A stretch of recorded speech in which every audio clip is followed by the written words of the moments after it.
Camilla, like it's a new year, and I'm starting to hear a lot of clients asking me about happiness. Like, what's wrong with me? Why am I not happy all the time? Mhm.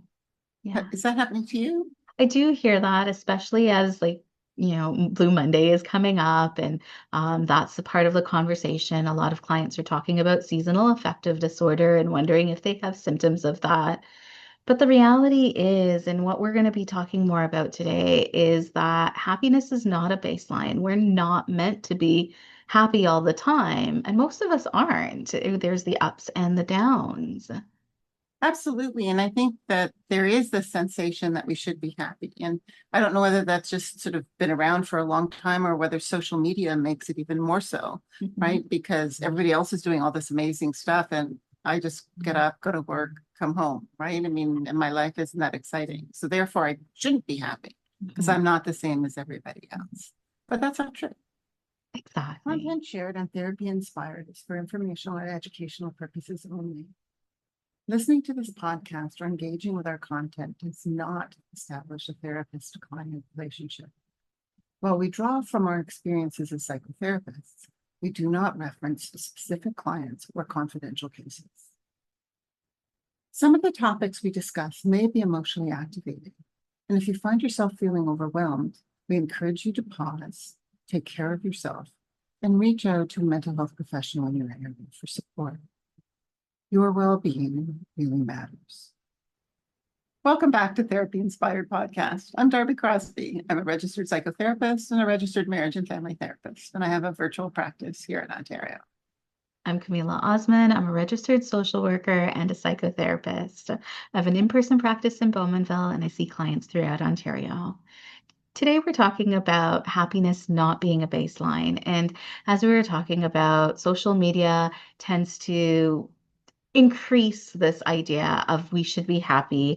I think it's also part of social pressure. But really, Darby, where do you think this idea came from that we should just feel happy all the time?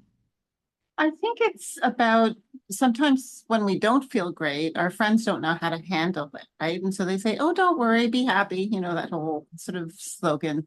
And, if nobody knows how to manage me when I'm sad, for example, then it makes me feel sort of more isolated. So then when I hear people say, well, you should just be happy, you've got a lot to be grateful for, right? It sort of feels like I'm doing it wrong. Yeah, I think you're touching on something important there.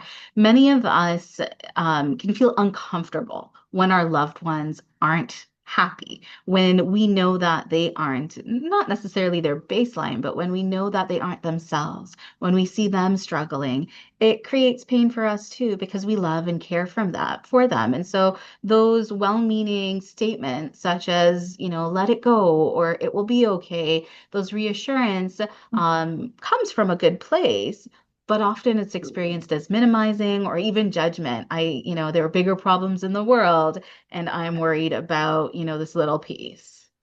And I think that also we don't talk about emotions in our culture, right? So generally we have very little emotional vocabulary. I'm angry, I'm sad, I'm happy, right?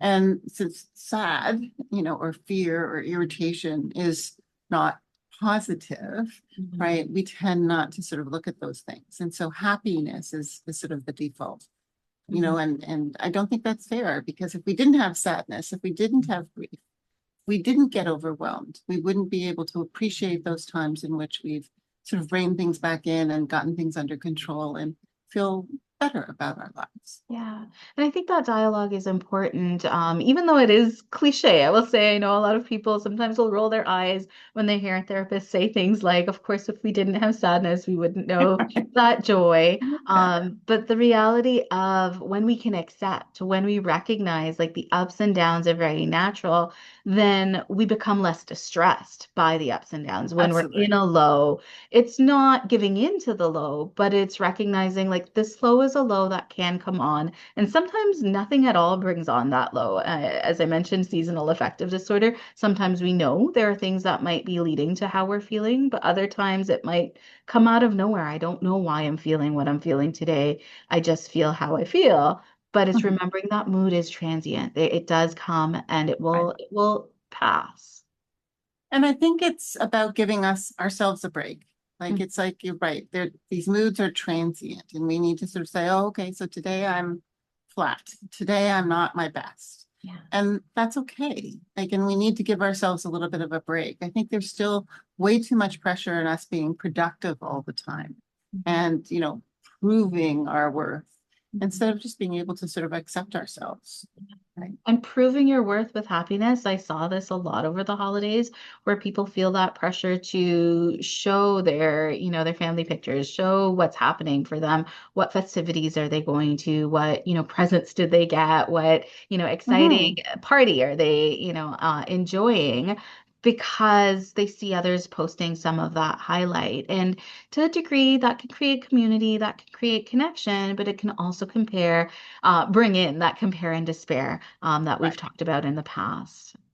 And I think that everybody perceives things differently. Like we just had a big snowfall Mhm. Yeah. over the last couple of days.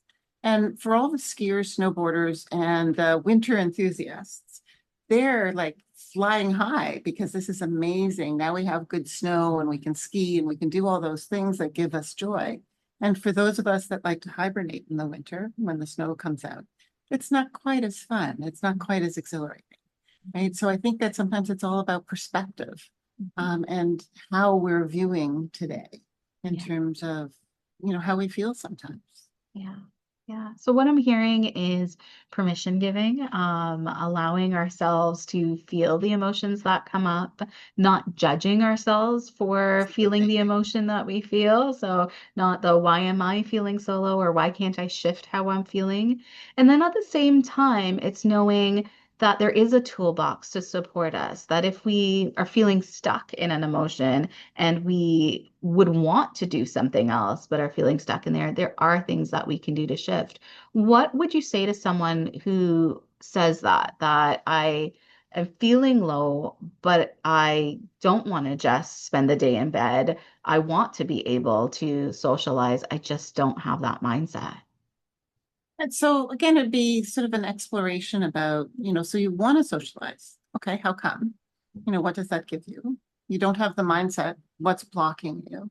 Like, how can we sort of work through both of those contradictory feelings? Mhm. Right. And, I've talked to a lot of people who say, socializing after a day at work is just not what I want to do. Like, I really just want to stay home and watch TV.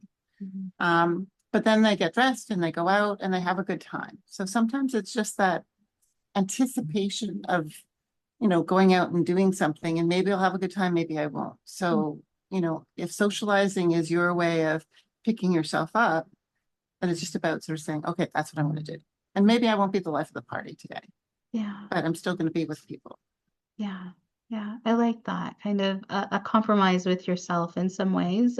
A strategy we've talked about in the past, um, and I will emphasize to do it with lots of self-compassion and that grace that you're talking about of compromising is that behavioral activation. Sometimes we wait too long till I feel like going out. I'm going to wait till I feel like being amongst people again. But really, sometimes if we are already absorbed in a feeling, of demotivation, of I feel down about how I'm looking right now and I don't want to go out in the Mhm. world, we may not take that risk of putting ourselves out there. So the behavioral activation is when we do things that we know, and it's only the things that are healthy for us, the things that we know generally make us feel good. It's just playing it forward a little bit. I know I Right. usually feel good when I connect with X friend, so I'm gonna Right. go and I'll go for 10 minutes and see how I feel. If I need to leave early, then I'll leave early. So you're doing it with permission giving and compassion for yourself, but you're leading with the behavior you know would make you feel good. And I think that that's really important because I think, we do have busy lives. Mhm. And, sometimes we don't really treat ourselves as we treat other people, right? And, if it was our child, we'd say, go have fun, it's good for you, right? But we don't necessarily give ourselves that same encouragement. So I think you're right. It's about just sort of saying, okay, I'm going to do it. Even if it's just 5 minutes, I'm still going to do it because we Mhm. always feel better if we Yeah. agree to do something and then follow through. Yeah. And I love how you point out that if it was our child, we would encourage them. And that kind of comes back to when we're well-meaning, we say these things, and we sometimes forget that sometimes we just don't feel happy. And both things can exist. So we can try to encourage that motivation to do the things that would help and make us feel happy and still honor, like, I know you're sad. And so a soften to what you just said might be, I know like things are really heavy right now, but I think that this would make a difference. I know that you also enjoy so and so's company. I know you really enjoy that game, or I know you like this Right. kind of movie. Go watch the movie you love. Maybe it changes your mood and maybe it doesn't, and there's not much lost in between if it doesn't. Mhm. Because I think it's just the action, right? I mean, so again, like you said, movie, like that's not very active, that's not very necessarily engaging or anything else, but it gives you a space, right? So I can watch that movie and okay, so it's a comedy, I'm not going to laugh, but Mhm. that's okay, right? Because that's honoring how I'm feeling, right? And I think that we need to give ourselves permission to be able to express how we feel. Mhm. Yeah. Mhm. Yeah. Anything else on this idea that happiness is not a baseline? It's not what we're supposed to feel all the time. And even that word supposed to is kind of like a Yeah, therapist red flag. yeah. I think it's just about accepting who we are in the moment, Mhm. right? Because we can be sad in the morning and then in the afternoon feel really happy or content, Mhm. or feel like, okay, we traded, it was worth trading my time for whatever I did today. And I Mhm. think it's more about looking at our own sort of personal evaluations of how today went and Mhm. being okay with whatever happens. Yeah, yeah. I think that makes me think of the hard times. I'll say like the last year definitely had hard times for myself in my personal life. And what I think of is there was this moment where I recognized that I can't wait for that storm to pass. It's like finding the glimmers, finding the joy where they are. So celebrating my kid's birthday this week, even though we had a heavy week, celebrating, whatever Christmas in the Right. way that we celebrate it, celebrating, it might even be like something small, like a win at work or a connection that we really enjoyed, enjoying and sitting in the joy even though things are still really heavy all Right. around us. And I think like with this recent snowfall, it's very beautiful when we have a first snowfall. So even if we're dreading going out for a drive or whatever, Mhm. we can at least take a moment to appreciate the beauty that's around us, Mhm. right? Which gives us a little bit of calmness. So then we can sort of move forward in doing the things like you're Yeah, saying, yeah, that little ounce of, productivity. yeah. So, Yeah. yeah. Well, I hope this So, was helpful yeah. to chat about, and hopefully it moves you to a bit more acceptance and compassion as we're talking about. Mhm. And, if you know somebody that this might be helpful to, please share inspired therapy inspired podcast. And we'll see you next time. Take care.